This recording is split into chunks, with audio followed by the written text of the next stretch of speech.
O Senhor esteja convosco. Ele está no meio de nós. Proclamação do Evangelho de Jesus Cristo segundo Marcos. Glória a vós, Senhor. Naquele tempo, Jesus saiu de Jericó, junto com seus discípulos e uma grande multidão. O filho de Timeu, Bartimeu, cego e mendigo, estava sentado à beira do caminho. Quando ouviu dizer que Jesus, o Nazareno, estava passando, começou a gritar: Jesus, filho de Davi, tem piedade de mim.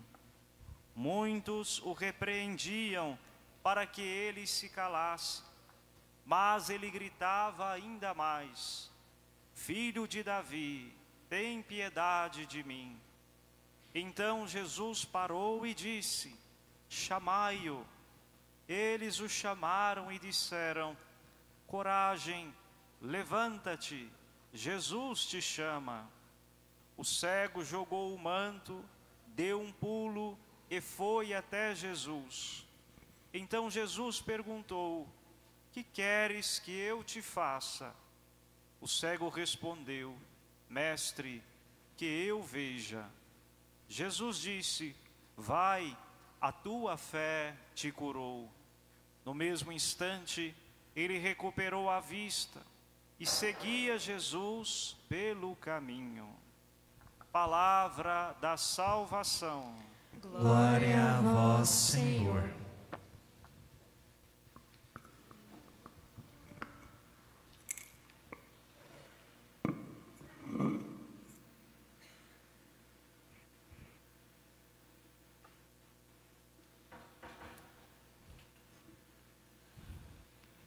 Vou pedir licença de ficar à frente, porque assim consigo vê-los todos um pouco melhor. Peço licença ainda para dirigir uma saudação muito carinhosa e fraterna à senhora Dona Aparecida, Cida, ao senhor Bento e todos os familiares de nosso querido Padre Dom Bento que nos ouvem, que nos assistem lá da sua terra natal, assim como muitos outros irmãos e irmãs que passaram pela vida de Dom Bento e que neste momento se unem a nós também nesta noite santa de oração em sufrágio da sua alma. Agradeço também a presença de todos vocês aqui presentes e aqueles que, não podendo estar presentes, nos ouvem, nos assistem através do rádio e também nos assistem através das redes sociais da nossa paróquia de São Bento. Irmãos e irmãs, estamos já no 30º domingo do tempo comum. Estamos ao longo deste tempo extenso, sendo catequizados pela pedagogia do amor de Jesus, que quer nos indicar qual é o caminho do céu. A cada domingo nós aprendemos um pouco com as experiências daqueles que se aproximavam de Jesus, das quais Jesus, tomado de compaixão, realizava sinais e atraía e fazia com que aquelas pessoas ou a elas fossem restituída a sua dignidade de filhos e filhas amadas de Deus. E na liturgia deste domingo 30º não é diferente. Nós vemos um cego que, ao ouvir que Jesus estava passando, começa a gritar com toda a sua eloquência e com toda a sua capacidade: Jesus, filho de Davi, tem piedade de mim. Quando o cego tem esta atitude, embora não conhecesse Jesus, mas só por ter ouvido falar quem era Jesus, algumas pessoas tentaram silenciá-lo. Não é diferente na nossa experiência de fé. O que é que acontece quando nós nos decidimos por Jesus? Segui-lo, percorrer o seu itinerário, nos colocar junto dele e abraçar a fé que ele nos transmite? As vozes do mundo começam a gritar em meio a nós e desejam também abafar este desejo de nossa alma. Deseja silenciar em nós o desejo que temos de caminhar com Jesus, assim como tentaram calar a este cego. Quantas experiências fazemos de quando estamos no caminho de Jesus, somos tão tentados, tão dissuadidos, tão persuadidos a largar de mão, a deixar para lá este caminho, este itinerário de conversão e de seguimento de Jesus, que implicará também em abraçar com Ele, pacientemente, as cruzes da nossa vida. A certa altura, um outro grupo manda chamar o cego. Este grupo podemos comparar àqueles que nos ajudam na nossa caminhada. A fé não nos vem de nada, do nada. A fé não é um sentimento e não é abstrata. A fé é sólida, quase palpável. A fé nos é transmitida quando nós abrimos o coração e a janela, quer seja dos ouvidos e da alma, para acolher a palavra de Deus. E alguém, na nossa vida, fez este papel de nos apresentar Jesus em nome da igreja. O nosso catequista, os nossos familiares, algum amigo, alguém foi sinal de Deus para nós, para que nós pudéssemos seguir a Jesus neste nosso itinerário de conversão. Quando o cego está diante de Jesus, parece assim um pouco sarcástico. Jesus faz uma pergunta àquele cego que a gente fica um pouco desconcertado. Jesus faz a pergunta fundamental e que repete a nós, o nosso coração hoje: o que é que tu queres? Vamos pensar. O sujeito era cego. Obviamente, qual era o maior desejo daquele homem se não fosse enxergar, tornar a ver de novo? Parece que Jesus lhe dirige uma pergunta tão óbvia, que soa algo estranho. O que é que tu queres? E o cego, com muita profundidade e eloquência, diz: eu quero ver, desejo ver, desejo que a minha visão se abra, que a cegueira se rompa, que aquilo que me impede de enxergar, de ver verdadeiramente, caia por terra. E Jesus então realiza este sinal e aquele homem passa a enxergar. Isso nos faz pensar que Deus nos ama tanto que nos fez pessoas livres, não nos fez suas marionetes. Ele deseja que o nosso seguimento seja verdadeiro. E para isso também pergunta a cada um de nós o que nós queremos. Quem não sabe o que quer, não chega a lugar nenhum. Por isso, decidir-se por Jesus deve ser uma escolha da alma, do coração. Em profundidade, Jesus torna a fazer esta pergunta a nós: o que você quer que eu vos faça? O que eu quero, o que nós queremos que Jesus realize na nossa vida? Qual é a graça maior que nós necessitamos?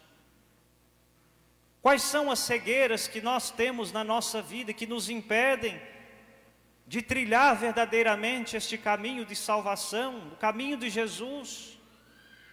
Assim como aquele cego na carne, tantas vezes nós vivemos cegueiras espirituais, cegueiras ideológicas, cegueiras no nosso modo de pensar, na forma como nos agarramos às coisas deste mundo que são tão perecíveis e tão fúteis e vão nos escravizando ao longo da nossa vida.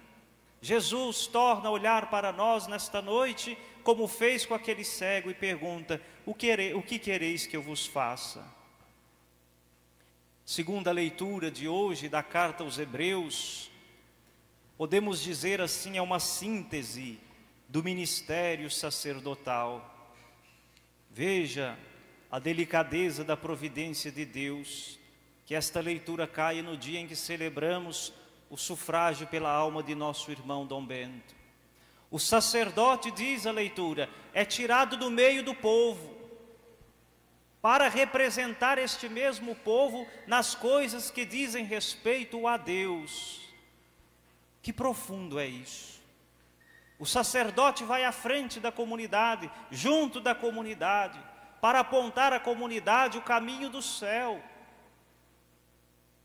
Noutra passagem, São Paulo diz assim, algo que é muito profundo: nós trazemos este grande tesouro em vasos de barro, em vasos frágeis, e assim somos nós, e assim é o sacerdote. Somos humanos, como cada um dos senhores, temos dores, tristezas, alegrias, sofrimentos. Eu fui perguntado durante esta semana diversas vezes: como o senhor está? Eu não tenho medo de manifestar o que sinto. Estou doloroso, estou triste, como qualquer um que tenha perdido uma pessoa muito querida. É importante que a gente saiba demonstrar os nossos afetos, reconhecer a nossa humanidade. A santidade nada mais é do que ser humano, no sentido mais pleno da palavra. E cada vez mais nos aproximamos da nossa humanidade, que foi santificada pelo sacrifício de Jesus, mais nos aproximamos dele. Não somos robôs, não somos máquinas, não somos um pedaço de carne ambulante do mundo. Somos um corpo que é nutrido pelo Espírito de Deus. E esta leitura cala profundamente, e peço licença de assim falar, sobre a vida de nosso irmão Dom Bento. Eu nunca conheci uma pessoa tão profunda, um sacerdote tão profundo em tudo que fez, como ele. A sua família está nos ouvindo, muitas pessoas nos ouvem. Após a sua morte, muitos rumores se levantaram, porque alguns estão intrigados. Um homem tão jovem, 42 anos, faço aqui registrar que ele sofria a vida inteira de uma doença, e ele carregou com cabeça erguida a sua cruz, até o último segundo, sem jamais reclamar, sem jamais pedir a Deus que o livrasse de seu sofrimento. Encarou com profundidade, com grandeza, com nobreza de alma, todas as cruzes que se apresentaram diante da sua vida. E posso dizer, eu fui testemunha ocular de muitos sofrimentos. Mas o seu sacerdócio, o seu ministério, o ser padre, que era a coisa que ele mais queria na sua vida, como Jesus perguntou ao cego hoje: o que queres que eu faça para ti? Na alma dele sempre esteve impregnada a vocação sublime do ministério sacerdotal. E não importa por quanto tempo foi, importa a grandeza, a sublimidade, a verdade com que viveu este ministério. Os senhores todos estavam aqui e testemunharam, sobretudo da parte de sua mamãe, um espetáculo de fortaleza e de fé, que chegou a nos constranger. Qual é a mãe que deixa o corpo do filho distante mais de 1000 quilômetros? Faço pensar no dia 2, dia de finados, uma mãe que quer ter o corpo do filho junto de si para velar, para sepultar, e ela legou a este mosteiro o corpo do seu filho. Por quê? Porque o coração dele também se fez presente aqui. O que é que nós podemos aprender disso tudo? Que a vida é como um sopro, e que nós não podemos perder tempo com coisas que não nos edificam, que coisas que não nos levam a Deus, com coisas que nos distraem do nosso foco, que é de servir a Deus. Dom Bento foi um gigante na fé. O seu legado, o seu ministério, a sua vida jamais será esquecida. Quer seja por nós, por vocês, que em tão pouco tempo o amou, o valorizou, o respeitou, como inclusive muitos não foram capazes. E por isso peço licença para, em nome desta comunidade, deste mosteiro, dirigir o meu profundo agradecimento a todos vocês. Muito obrigado pela acolhida que nos fizeram. Alguém perguntou 3 vezes durante essa semana: Dom Samuel, o senhor vai embora? Eu não vou embora. Eu desejo permanecer aqui, assim como ele permaneceu, e caminhar junto de vocês, e crescer na fé junto de vocês. E por isso, a missa de hoje, que é a ação de graças por excelência, é de entregar este nosso irmão a Deus, porque ele pertence a Deus, não é nosso. Só tenho a agradecer a Deus. E hoje, que é um dia difícil, para além da dor e do sofrimento, no meu coração está a gratidão. Por que gratidão? A gratidão de poder dormir com a consciência em paz, porque eu sei que eu o amei de todo o coração e que fiz tudo por ele enquanto estava vivo. Esta é uma reflexão que devemos ter. Não vamos esperar perder ninguém, não. Vamos valorizar enquanto estão junto de nós. Vamos amar, vamos respeitar, vamos acolher, vamos ajudar a caminhar, vamos segurar uns nas mãos dos outros e caminharmos rumo a Jesus, porque esta vida passa como um sopro. Agradeço ainda a todos aqueles que nos acolheram nestes últimos dias, o médico que nos ajudou e que foi um anjo em nossas vidas, toda a equipe, toda a enfermagem, mas sobretudo também agradeço a Dom Tiago pelo carinho, pelo amor com que nos acolheu, e na pessoa dele todo este mosteiro e paróquia que tem sido assim um bálsamo na nossa vida neste momento de tristeza, mas para além de tudo de esperança. Que queres que eu vos faça, disse Jesus, que nós possamos responder no coração: Senhor, nunca jamais permitais que nos separemos de vós. Amém.